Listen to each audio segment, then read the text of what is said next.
गांव के खेतों में इन दिनों खुदाई का काम चल रहा था। असल में इसी गांव से होकर एक अच्छी सड़क गुजरनी थी, इसलिए यहाँ खुदाई शुरू की गई थी। अचानक एक दिन खुदाई करने वाली मशीन से कुछ टकराता है। बाद में जब खोजबीन की जाती है तो वहां से 2 कंकाल मिलते हैं। पुलिस गांव के लोगों से पूछताछ शुरू करती है। आप लोगों को क्या लगता है ये किसके कंकाल हो सकते हैं? अरे साहब, हमें क्या पता ये किसके कंकाल है, आप ही लोग पता लगाइए, हम लोग तो बहुत ज़्यादा डरे हुए हैं। हाँ, हमारी फॉरेंसिक टीम अभी आ रही है। ये बताओ कि इस गांव के रहने वाला कोई जोड़ा गायब तो नहीं ना? क्योंकि शुरुआती जांच में तो ये बात सामने आ रही है कि एक कंकाल किसी पुरुष का है तो एक किसी महिला का। साहब, हमें तो बहुत डर लग रहा है। ऐसे कंकाल मिलने का मतलब गांव के आसपास ही किसी की हत्या हुई है या फिर किसी को जलाकर मार डाला गया है। हाँ साहब, हम अपने परिवार को लेकर बहुत ही ज़्यादा परेशान हैं। देखिए, आप लोगों की परेशानी हम समझ सकते हैं, लेकिन आप लोगों को पुलिस का सहयोग करना होगा, क्योंकि आपके सहयोग के बगैर हम ये पता नहीं लगा सकते हैं कि आखिर ये किसके कंकाल है और इनकी हत्या किसने की। ठीक है साहब, गांव के लोग आपका पूरा सहयोग करेंगे। हाँ साहब, पूरा सहयोग करेंगे। तो फिर ठीक है, हम अपनी जांच शुरू कर देते हैं। कुछ दिन बाद जांच रिपोर्ट आ जाती है। पता चलता है कि ये कंकाल करीब 20 साल पुराने हैं, यानी 20 साल पहले किसी जोड़े की हत्या कर शव को यहाँ पर दबा दिया गया था। इंस्पेक्टर राघव, ये बताओ कि 20 साल पहले की मर्डर मिस्ट्री क्या आप सुलझ सकती है? हाँ सर, क्यों नहीं, लेकिन अब सबूत और गवाह काफ़ी मिट गए होंगे। मुश्किल तो होगी, लेकिन शायद किसी परिवार को इंसाफ मिल सके। इंस्पेक्टर राघव, आप बिल्कुल सही कह रहे हैं। किसी परिवार को तो इंसाफ मिलेगा ही और किसी को उसके किए की सज़ा भी मिलेगी। जी सर, मैंने तो जांच शुरू भी कर दी है। 20 साल पहले इस गांव के 2 जोड़े अचानक कहीं गायब हो गए थे। मैंने दोनों ही परिवारों के बाकी के सदस्यों से बातचीत शुरू की तो उन्होंने बताया कि उनके बच्चे शहर गए थे, लेकिन आज तक वापस नहीं लौटे हैं। लेकिन ये दोनों शव किस परिवार के सदस्यों के हैं, ये कैसे पता चल सकेगा? सर, मैंने डीएनए टेस्ट करवा लिया है, आज शाम तक इसकी रिपोर्ट भी आ जाएगी। अच्छा, ठीक है। उसी शाम को सर, डीएनए रिपोर्ट के मुताबिक ये दोनों ही लाशें चौरा गांव के रहने वाले प्रधान सुल्तान सिंह के बेटे और बहू की है। लेकिन इनकी हत्याएं किसने की है, ये कैसे पता लगेगा?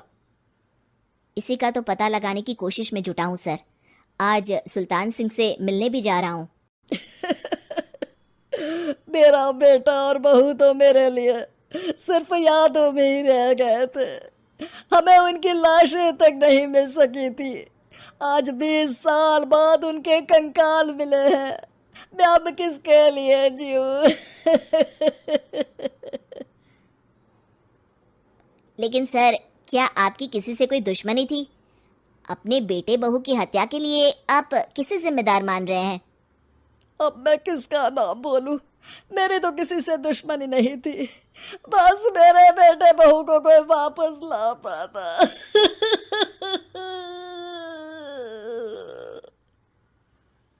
इसके बाद सुल्तान सिंह फूट फूट कर रोना शुरू कर देते हैं। सर, अब आप इनका अंतिम संस्कार करवा सकते हैं। कम से कम इनका शरीर ना सही, इनका कंकाल तो आपको मिला है। लेकिन हाँ, अगर आपको कुछ भी याद आए तो ज़रूर बताइएगा। मेरी तो बेटा अब उम्र हो गई है, लेकिन मेरे बेटे और बहू के हत्यारों का ज़रूर पता लगाइएगा, क्योंकि जब तक हत्यारे पकड़े नहीं जाएंगे मेरा मन नहीं मानेगा। सर, हमारी पूरी कोशिश रहेगी हत्यारे को पकड़ने की। लेकिन एक बात बताइए, उस वक्त आपको किस पर शक गया था? उस वक्त मेरे एक ड्राइवर को पकड़ा गया था, लेकिन सबूतों के अभाव में उसे छोड़ दिया गया था। अच्छा, और ड्राइवर पर कैसे शक हुआ था? क्योंकि उस दिन ड्राइवर छुट्टी पर था। उस समय लेकिन लाश क्यों नहीं मिल सकी थी? उस वक्त पुलिस ने बहुत कोशिश की थी, लेकिन दोनों की डेड बॉडी नहीं मिल सकी थी। ठीक है, हमारी तफ्तीश चल रही है, मैं फिर आऊँगा।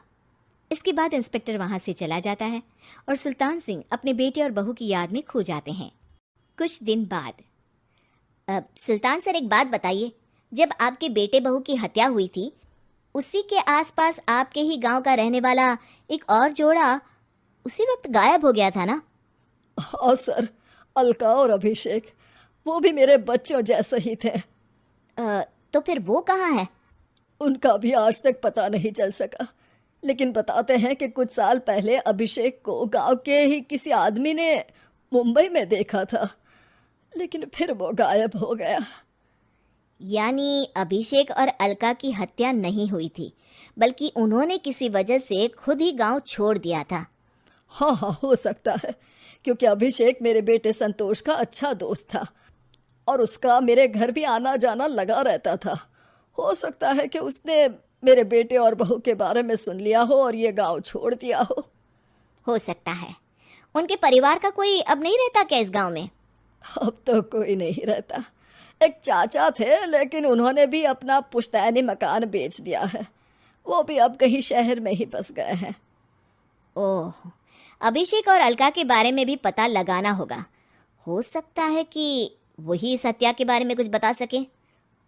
हो तो सकता है, लेकिन वो बेचारे तो खुद ही वक्त के मारे थे, वो क्या बताएंगे।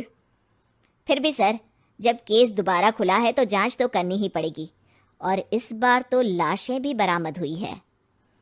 कुछ दिन तक लगातार तफ्तीश चलती रही। एक दिन थाने से सुल्तान सिंह को फोन आता है। हाँ, कौन बोल रहा है? सर, मैं कांस्टेबल तुलाराम बोल रहा हूँ थाने से। आपको थाने आना पड़ेगा। थाने? लेकिन क्यों?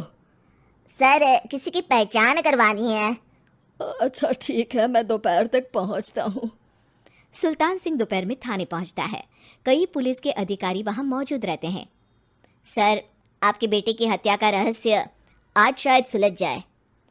अच्छा इंस्पेक्टर राघव, पर वो कैसे? सर, उस आदमी को देखिए, क्या वही अभिषेक है? सुल्तान सिंह की आंखों में हैरानी से आंसू आ जाते हैं। हाँ सर, यही अभिषेक है।